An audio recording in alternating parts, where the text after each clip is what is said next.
Скъпи жители и гости на Белвет, остават броени минути до настъпване на новата 2024 година. Искам да ви пожелая весело посрещане на новата година с вашите близки и любими хора.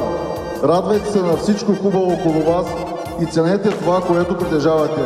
Правете добро и се наслаждавайте на живота. На здраве!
Давам ти